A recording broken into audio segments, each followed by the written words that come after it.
Bonjour à tous et bienvenue. Aujourd'hui, je voulais partager avec vous mon expérience d'arrêt du tabac. Ça fait 1 mois et demi maintenant que j'ai écrasé ma dernière cigarette et cette fois-ci, je le sais, c'est la bonne. Pourquoi et comment je le sais? Premièrement parce que c'est mon choix, c'est ma décision. Souvent, quand on arrête de fumer, on arrête parce que quelqu'un nous y pousse, que ce soit nos enfants, nos parents, notre conjoint, des amis, etc. Ou bien parce que on s'est fait peur à la suite d'une maladie, ou parce qu'un médecin nous a dit que si on continuait comme ça, il aurait de lourdes conséquences sur notre corps. On arrête aussi parce que ça coûte de plus en plus cher, hein, il ne faut pas se le cacher. Très souvent, c'est aussi cette décision qui nous pousse à arrêter.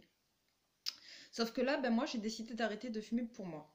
Parce que je veux une vie plus saine, parce que je veux être plus libre aussi dans ma tête et dans mon corps, parce que je veux être autre chose qu'une fumeuse, mais également parce que je veux donner l'exemple à mon fils que lorsque l'on veut des choses pour les bonnes raisons, on y arrive. Ensuite, j'ai aussi décidé d'arrêter de me cacher derrière mon addiction. Euh, Toute addiction vient répondre en fait à un besoin au fond de nous, un ou plusieurs d'ailleurs besoins. Euh, la question est quels sont-ils et pourquoi sont-ils là? Personnellement, et je pense que beaucoup se reconnaîtront au travers de mon expérience, moi j'étais incapable de m'accorder du temps pour moi, de m'autoriser à souffler quand ça allait pas, quand j'avais besoin de pouvoir me dire stop là c'est trop, voilà, non. L'excuse de la cigarette elle est quand même bien pratique, faut pas se mentir. De la même manière quand on travaille, et qu'on travaille beaucoup notamment, finalement les seuls qui s'autorisent à prendre des pauses ce sont les fumeurs.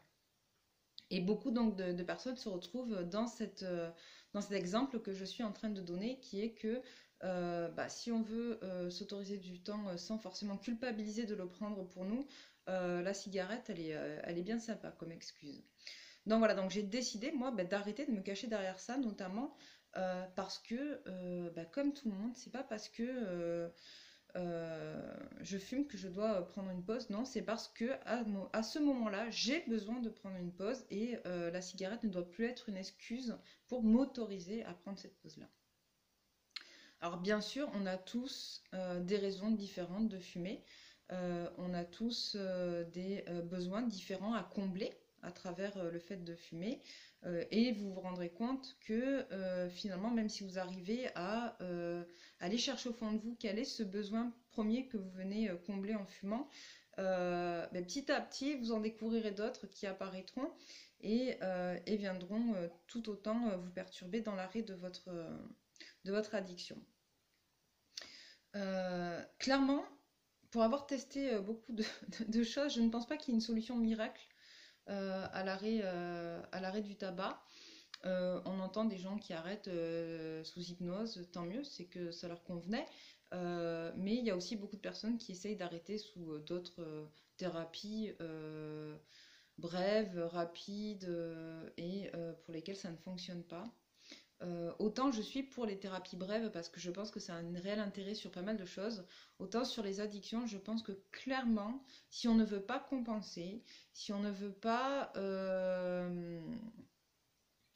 se faire du mal ou aller prendre d'autres substituts nicotiniques ou la cigarette électronique, puisque finalement fumer la cigarette électronique ou fumer une cigarette, pour moi c'est exactement la même chose. Chacun a son avis là-dessus et je le respecte, mais voilà, si on ne veut pas aller compenser, je pense que la meilleure des solutions, qui prend effectivement un peu plus de temps et qui demande à ce que vous alliez aussi être honnête avec vous-même en allant chercher au fond de vous vos raisons de fumer ou vos raisons de ne pas arrêter aussi de fumer, est quand même plus fiable sur la longueur que le simple fait voilà, de faire une thérapie brève. Moi, je suis assez fière du travail que j'ai fait sur moi en amont. Lorsque j'ai décidé d'arrêter de fumer, j'ai pas arrêté tout de suite. J'ai d'abord, justement, comme je vous l'ai dit, pris du temps pour aller observer en quoi cette addiction venait répondre à certains besoins en moi. Et ça m'a permis aujourd'hui, effectivement, d'arrêter, comme je vous le disais, sans substitut et sans prendre du poids, qui honnêtement était l'une de mes plus grosses peurs. Ce qui est très ridicule, mais voilà, ça l'est. Et pour beaucoup de personnes, ça l'est également. Je ne suis pas la seule qui a peur de prendre du poids en arrêtant de fumer. Voilà, donc j'ai fait un gros travail. Euh, c'est pas simple tous les jours, on va pas se mentir. Concrètement, le manque, il est clairement pas là. J'ai pas de manque.